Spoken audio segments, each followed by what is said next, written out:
Next அதிகாரம் அருளுடைமை பார்க்கலாங்க திருக்குறளில். திருக்குறளில் அறத்துப்பாலில் துறவறவியலை 25வது அதிகாரம் அருளுடைமை. அருளுடைமை அப்படின்னா அருள்னா எல்லா உயிர்களிடத்தும் கருணையுடன் இருத்துறத நம்ம அருள்னு சொல்லுவோம். ஓகேங்களா? இப்போ அருளுடைமையில் முதல் திருக்குறள் பார்க்கலாம். அருட்செல்வம் செல்வத்துள் செல்வம் பொருட்செல்வம் பூரியார் கண்ணும் உள. அருட்செல்வம் தான் செல்வத்துள் செல்வம். அருட்செல்வம்னா அருளாகிய செல்வம். செல்வங்களில் எல்லாம் சிறந்த செல்வம். அருளாகிய அருட்செல்வம் செல்வத்துள் எல்லாம் சிறந்த செல்வம். பொருட்செல்வம் பூரியார் கண்ணும் உள. பூரியார்னா இங்கே கீழ் மக்கள் அப்படின்னு அர்த்தம். அதாவது தாழ்ந்தவரிடத்துல கூட பொருட்செல்வம் இருக்கும். எல்லாரிடத்துலையுமே பொருட்செல்வம் இருக்கும். ஆனால் அருட்செல்வம் உயர்ந்தவர்களிடத்துல மட்டும்தான் இருக்கும் அப்படின்னு சொல்கிறார். ஓகேங்களா? அருட்செல்வம் செல்வத்துள் செல்வம் பொருட்செல்வம் பூரியார் கண்ணும் உள. அருட்செல்வம் தான் செல்வத்திலேயே சிறந்த செல்வம். அந்த பொருட்செல்வம் பார்த்திங்கன்னா பூரியார் கண்ணும் உளனா இழிந்தவரிடத்திலும் இருக்கும் அப்படின்னு சொல்கிறார். புரியுதுங்களா?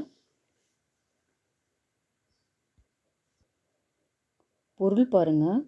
அருளாகிய செல்வம் செல்வங்களில் எல்லாம் சிறந்த செல்வமாகும். பொருளாகிய செல்வம் கீழ் மக்களிடத்தும் உள்ளதாகும். நல்லாற்றான் நாடி அருளாள்க பல்லாற்றால் தேரினும் அஃதே துணை. நல்லாற்றால் நாடி அருளாள்க பல்லாற்றால் தேரினும் அஃதே துணை. நல்ல ஆற்றான் அப்படின்னா இங்கே வழின்னு அர்த்தம். ஓகேங்களா? இங்கேயும் ஆற்றான் இங்கேயும் ஆற்றான் முடியுது. நல்லாற்றானா நல்வழியில் நாடி நல்வழியை விரும்பி அருளாள்கன்னா அருளை ஆள வேண்டும். அருளினை ஆள வேண்டும். பல்லாற்றால் இப்போ தான் பார்த்தோம். ஆற்றான்னா வழி. இப்போ பல வழி. பல்லாற்றானா பல்வழிகளில். தேரினும் அப்படின்னா ஆராய்ந்து பார்க்கினும் அவ்வருளே துணை. அஃதே துணைனா வருளே துணை அப்படின்னு சொல்கிறாங்க. ஓகேங்களா? நல்லாற்றான் நாடி அருளாள்க பல்லாற்றால் தேரினும் அஃதே துணை. நல்லாற்றான்னா என்னது? நல் ஆற்றான் நல் கூட்டல் ஆற்றான். ஆற்றான்னா நல்வழி வழின்னு அர்த்தம். அப்போ நல்வழியில் விரும்பி அருளாள்கனா அருளினை ஆள வேண்டும். பல்லாற்றால் பல ஆற்றல் பல வழிகளில் தேரினும்னா ஆராய்ந்து பார்த்தாலும் அதுவே துணையாகும் அப்படின்னு சொல்கிறார் இந்த திருக்குறள். பொருள் பாருங்க. நல்வழியில் நின்று அறிவுக்கு உகந்தவற்றை ஆராய்ந்து அருளினை ஆள வேண்டும். பல வழிகளில் ஆராய்ந்து பார்க்கினும் அவ்வருளே துணையாகும். ஓகேவா? நெக்ஸ்ட் திருக்குறள். அருள் சேர்ந்த நெஞ்சினார்க்கு இல்லை இரு சேர்ந்த இன்னா உலகம் புகழ். அருள் சேர்ந்த நெஞ்சினார்க்கு இல்லை இருள் சேர்ந்த இன்னா உலகம் புகழ். அருள் சேர்ந்தன்னா அருள் நிறைந்த. ஓகேங்களா? அருள் நிறைந்த உள்ளம் நெஞ்சினார்க்கெல்லாம் உள்ளம் உடையவருக்கு. அருள் நிறைந்த உள்ளம் உடையவருக்கு இல்லை. இருள் நிறைந்த இன்னா உலகம்னா துன்பம் நிறைந்த உலகம். புகழ் அப்படின்னா புகுதல் அடைதல்ன்றது இல்லை அப்படின்னு சொல்கிறார். அருள் சேர்ந்த நெஞ்சினார்க்கு இல்லை இருள் சேர்ந்த இன்னா உலகம் புகழ். அருள் நிறைந்த உள்ளம் உடையவருக்கு இல்லை இருள் நிறைந்த துன்பம் நிறைந்த உலகத்தில் புகுதல் என்ற நிலை இல்லை அப்படின்னு சொல்கிறார். ஓகேங்களா? பொருள் பாருங்க. அருள் நிறைந்த உள்ளம் உடையவருக்கு பாவங்கள் நிறைந்த துன்பமயமான நரக உலகம் அடைதல் இல்லை அப்படின்னு இந்த திருக்குறள் சொல்கிறார். ஓகேவா? நெக்ஸ்ட் திருக்குறள்.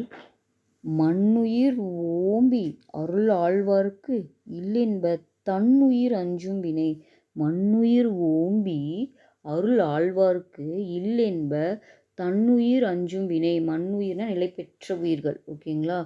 நிலை பெற்ற உயிர்களை ஓம்பினா பாதுகாத்து நிலை பெற்ற உயிர்களை பாதுகாத்து அருள் ஆழ்வார்க்கு அவ்வுயிர்களிடத்து அருளாய் இருப்பவருக்கு இல்லை என்பர் தன்னுடைய உயிர் பற்றி அஞ்சும் செயல். ஓகேவா? தன்னுயிர் அஞ்சும் வினை இருக்காதுன்னு சொல்கிறாங்க. மண்ணுயிர் ஓம்பி அருள் ஆழ்வாருக்கு இல்லென்ப தன்னுயிர் அஞ்சும் வினை. மண்ணுயிர்னா என்ன? நிலை பெற்ற உயிர்களை ஓம்பினா பாதுகாத்து அருள் ஆழ்வாருக்கு அவ்விடத்தில் அருளாய் இருப்பவருக்கு அதாவது கருணை செய்பவர்களுக்கு இல்லென்பனா இல்லை அவர்களுக்கு தன்னுடைய உயிர் பற்றி அஞ்சும் செயல் இல்லை. தன்னுடைய உயிரை பற்றி அவங்க கவலைப்படணுன்ற அஞ்சி இருக்கணுன்ற நிலை கிடையாது அப்படின்னு சொல்கிறார். ஓகேவா? மண்ணுயிர் ஓம்பி அருள் ஆழ்வார்க்கு இல்லென்ப தன்னுயிர் அஞ்சும் வினை. பொருள் பாருங்க, நிலை பெற்ற உயிர்களை பாதுகாத்து அவ்வுயிர்களிடத்து அருள் தன்மையுடன் நடந்து கொள்பவர்களுக்கு தன்னுடைய உயிர் பற்றி அஞ்சும் செயல் இல்லை என்பர். ஓகேவா? நெக்ஸ்ட் திருக்குறள். அல்லல் அருள் ஆழ்வாருக்கு இல்லை, வழிவழங்கும் மல்லன் மாநாளங்கரி. அல்லல் அருள் ஆழ்வாருக்கு இல்லை. அல்லல்னா நமக்கு தெரியும் துன்பம். துன்பம் அருள் ஆழ்வாருக்கு இல்லை அப்படின்னா, துன்பம் வந்து அருள் ஆழ்வார்னா, துன்பன்றது அருள் உள்ளம் கொண்டவருக்கு இல்லை. வழி வழங்கும் அப்படின்னா காற்று உலாவுகின்ற, மல்லன்னா வளம் நிறைந்த, மான பெரிய அப்படின்னு நம்ம முன்னாடி பார்த்தோம். பெரிய நாளங்கரினா பெரிய நில உலகில் வாழ்வோரே சான்று அப்படின்னு சொல்கிறார். அல்லல் அருள் ஆழ்வாருக்கு இல்லை, வழி வழங்கும் மல்லன் நாளங்கரி அப்படின்னா துன்பம் இல்லை யாருக்குன்னா அருள் உள்ளம் கொண்டவருக்கு கிடையாது. அதற்கு வழி வழங்கும் அப்படின்னா காற்று உலவுகின்ற வளம் நிறைந்த பெரிய நில உலகில் வாழ்வோர் தான் அதற்கு சான்று அப்படின்னு சொல்கிறார். ஓகேவா? அல்லல் அருள்வாருக்கு இல்லை, வழி வழங்கும் மல்லன் நாளங்கரி.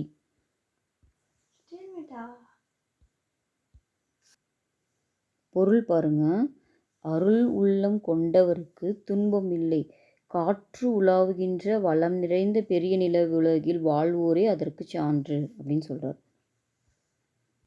நெக்ஸ்ட் திருக்குறள்.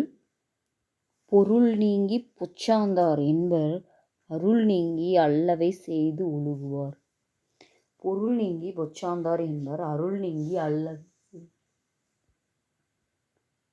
பொருள் நீங்கி அப்படின்னா இந்த இடத்துல பொருள் நீங்கின்றது அறம் என்ற உறுதி பொருள் அப்படின்னு வச்சுக்கணும். பொருள்னா இங்கே பொருள் என்ன பொருள்னா அறம் என்ற உறுதி பொருள்னு எடுத்துக்கணும். சரிங்களா? அறம் என்ற உறுதி பொருளில் இருந்து நீங்கி பொச்சாந்தர்னா இங்கே தம்மை மறந்தவர் வந்து அருள் நீங்கி அப்படின்னா தம்மை அருளை வந்து தம் மனத்தில் இருந்து நீக்கி அல்லவைன்னா நமக்கு தெரியும் கெட்டவை. ஆப்போசிட், நல்லவைக்கு ஆப்போசிட் தான் அல்லவை. கெட்டவைகளை செய்து நடப்பவர்கள். ஓகேங்களா? பொருள் நீங்கி பொச்சாந்தார் என்பர்னா அறம் என்ற உறுதி பொருளில் இருந்து நீங்கி தம்மை மறந்தவர்கள் தான் அருளை தம் மனசுல இருந்து நீக்கி கெட்டதை செய்வாங்க அப்படின்னு சொல்றாரு. புரியுதா? பொருள் நீங்கி பொச்சாந்தார் என்பர் அருள் நீங்கி அல்லவை செய்து ஒழுகுவார். பொருள் பாருங்க, அருளை தம் உள்ளத்தில் இருத்தாது கெடுதல்களை செய்து நடப்பவர்கள் அறம் என்ற உறுதி பொருளில் இருந்து நீங்கி தம்மை மறந்தவர் ஆவர் என்று சொல்லப்படுவர். ஓகேவா? நெக்ஸ்ட் திருக்குறள். அருளில்லாருக்கு அவ்வுலகம் இல்லை, பொருளில்லாருக்கு இவ்வுலகம் இல்லாகியாங்கு. அருளில்லாருக்கு அவ்வுலகம் இல்லைன்னா அருள் இல்லாதவருக்கு அவ்வுலகம் அப்படின்னா வீடு பேர் உலகம் இல்லை. சரிங்களா? பொருள் இல்லாதவருக்கு இந்த பூவுலக வாழ்க்கையானது இல்லாமல் ஆவது ஆங்கு. எப்படி இந்த பொருள் இல்லாமல் இந்த உலகத்தில் வாழ முடியாதோ அதே மாதிரி அருள் இல்லைன்னா நம்மளுக்கு வீடு பேருன்ற இந்த உலகத்தை அடைய முடியாது அப்படின்னு சொல்கிறார். ஓகேவா? அருளில்லாருக்கு அவ்வுலகம் இல்லை, பொருள் இல்லாருக்கு இவ்வுலகம் இல்லாகி யாங்கு. சரியா? எப்படி பொருள் இல்லாமல் இந்த உலகத்தில் வாழ முடியாதோ அதில் மாதிரி அருள் இல்லாமல் வீடு பேர் என்ற நிலையை அடைய முடியாது அப்படின்னு சொல்கிறார். ஓகேவா? பொருள் பாருங்க, பொருள் இல்லாதவருக்கு இந்த பூவுலக வாழ்க்கையானது இல்லாமல் ஆவது போர் அருள் இல்லாதவருக்கு வீடு பேரு உலகம் இல்லை. ஓகேவா? நெக்ஸ்ட் திருக்குறளுங்க. பொருளற்றார் பூப்பர் ஒரு கால், அருளற்றார் அற்றார் மாற்று ஆதல் அரிது. பொருளற்றார் பூப்பர் ஒரு கால், அருளற்றார் அற்றார் மாற்றாதல் அரிது. பொருளற்றார் அப்படின்னா பொருட்செல்வம் இழந்து வறுமையுற்றவர். அவங்க வந்து பொருள் அற்றவங்க கூட பூப்பர் ஒரு நாள் வந்து அவங்க ஒரு கால் அப்படின்னா பின்னொரு காலத்தில் செல்வம் அடையக்கூடும். ஆனால் அருளற்றார் அப்படின்னா அருளை இழந்தவங்க வந்து அற்றால் மற்ற ஆதல் அரிது. ஆனால் அருள் செல்வத்தை இழந்தவங்களுக்கு மட்டும் இன்னொரு காலத்தில் அது திரும்பவும் அந்த அழிவு நிலையிலிருந்து மீண்டும் சிறப்பு அடைகிறது ரொம்ப அரிது அப்படின்னு சொல்கிறாரு. புரியுதுங்களா? பொருளற்றார் பூப்பர் ஒரு கால், அருளற்றார் அற்றார் மற்ற ஆதல் அரிது. பொருளற்றவங்க கூட ஒரு காலத்தில் அப்படின்னா ஒரு காலத்தில் செல்வம் பூப்பர்னா அதை பெறக்கூடும். ஆனால் அருளற்றார் அருள் செல்வத்தை இழந்தவர்கள் வந்து பெரிதொரு அற்றார் மற்றாதல் அரிதுனா அவங்க வந்து அந்த இன்னொரு பிறிதொரு சமயத்தில் அந்த மீண்டும் பழைய அந்த அழிவு நிலையிலேருந்து மீண்டும் சிறப்பு அடைதல் அரிது அரிது அப்படின்னு சொல்கிறார். புரியுதுங்களா? பொருளற்றார் பூப்பர் ஒரு கால் அலற்றால் அற்றார் மற்ற ஆதல் அரிது. பொருள் பார்க்கலாம். பொருட்செல்வம் இழந்து வறுமையுற்றவர் பின்னொரு காலத்தில் அந்த பொருட்செல்வத்தை மீண்டும் அடைந்து புலிவடையக்கூடும். ஆனால் அருட்செல்வத்தை இழந்தவர்களோ அழிந்தவரே ஆவார். பிறிதொரு சமயத்திலும் அந்த அழிவு நிலையிலிருந்து மீண்டு சிறப்புடையர் ஆவது இயலாததாகும். நெக்ஸ்ட் திருக்குறள். தெருளாதான் மெய்ப்பொருள் கண்டற்றல் தேரின் அருளாதான் செய்யும் அரண். தெருளாதான் மெய்ப்பொருள் கண்டாற்றால் தேரின் அருளாதான் செய்யும் அறம். தெருளாதான் அப்படின்னா அருள் மாதிரி தெருள்னா அறிவில்லாதவன் அர்த்தம். சரிங்களா? அறிவில்லாதவன் மெய்ப்பொருள் கண்டாற்றல்னா மெய்நூல்கள் சொல்லும் உண்மை பொருளை கண்டது போலாகும். எப்படின்னா தேரின் அப்படின்னா ஆராய்ந்து பார்க்கின் அருள் இல்லாதவன் செய்யும் அறம். எப்படி ஒரு அறிவில்லாதவன் மெய்நூல்கள் சொல்லும் உண்மை பொருளை கண்டறிஞ்சான்னு சொன்ன மாதிரி தான் இருக்கும் அருள் இல்லாதவங்க செய்யும் அறம். அவன்கிட்ட கருணை உள்ளமே கிடையாது. அவன் செய்கிற அறம் எப்படி இருக்குன்னா அறிவே இல்லாதவன் மெய்நூல்களின் உண்மை பொருளை கண்டது மாதிரி இருக்கும் அப்படின்னு சொல்கிறாரு. புரியுதுங்களா? தெருளாதான் மெய்ப்பொருள் கண்டாற்றல் தேரின் அருளாதான் செய்யும் அறம். மனதில் அருள் இல்லாமல் செய்யும் அறமானது அறிவில்லாதவன் மெய்நூல்களின் உண்மை பொருளை கண்டது போலதாகும் அப்படின்னு சொல்கிறாரு. ஓகேவா? தெருளாதான் மெய்ப்பொருள் கண்டாற்றல் தேரின் அருளாதான் செய்யும் அறம். பொருள் பாருங்க. ஆராய்ந்து பார்க்கின் அருள் இல்லாதவன் செய்யும் அறமானது அறிவில்லாதவன் மெய்நூல்கள் சொல்லும் உண்மை பொருளை கண்டது போலாகும் அப்படின்னு சொல்கிறார். ஓகேவா? நெக்ஸ்ட் திருக்குறள். வலியார் முன் தன்னை நினைக்கத்தான் தன்னின் மெலியார் மேல் செல்லும் இடத்து. வலியார் முன் தன்னை நினைக்கத்தான் தன்னின் மெலியார் மேல் செல்லும் இடத்து.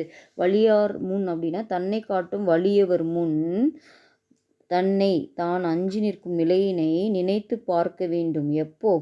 தன்னின் அப்படின்னா தன்னை விட மெலியார் தன்னை காட்டிலும் வலிமை குறைந்த எளியவர் மேல் செல்லும்னா துன்புறுத்த செல்லும் இடத்து. நம்மளை விட வலிமை குறைந்தவர்களை நம்ம துன்புறுத்தும் போது நம்ம என்ன நினைக்கிறோம்னா நம்மளை காட்டும் வலியவர் முன் நம்ம அஞ்சி நிற்கணும் அந்த நிலையை எண்ணி பார்க்கணும் அப்படின்னு சொல்றாரு. புரியுதுங்களா இல்லையா? வலியார் முன் தன்னை நினைக்கத்தான் தன்னின் மெலியார் மேல் செல்லும் இடத்து. வலியார் முன் அப்படின்னா நம்மை காட்டிலும் வலியவர் முன்ன நம்ம அஞ்சு நிற்கிற நிலையை நினச்சி பார்க்கணும். எப்போனா நம்மளை விட வலிமை குறைந்த எளியவர் மேலே துன்பத்தை செலுத்தும் போது. ஓகேவா? வலியார் முன் தன்னை நினைக்கத்தான் தன்னின் மெலியார் மேல் செல்லும் இடத்து. பொருள் பாருங்க.